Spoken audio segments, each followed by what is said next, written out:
আপনার চরম শত্রু, কিছুতেই এই শত্রুকে কিছু করতে পারছেন না। শত্রুকে বন্ধু করে নিন।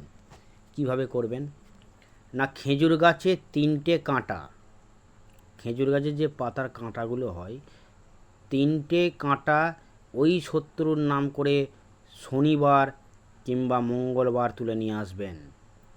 বাড়িতে এনে একটা পাতি লেবুতে ওই কাঁটাগুলো ভালোভাবে গুঁজে দেবেন যেন লেবুর এফোর ওপর হয়ে যায়। তারপর ওই শনিবার বা মঙ্গলবারে কোনো জঙ্গলে গিয়ে সেটা ফেলে দিয়ে আসবেন। 7 দিন সময় দিচ্ছি, 7 দিনের মধ্যে সে আপনার ভালো বন্ধু হয়ে যাবে। বিশদ জানতে নিম্নলিখিত ফোন নম্বরে ফোন করুন এবং কমান্ডে জয় শ্রী মহাকাল লিখতে ভুলবেন না।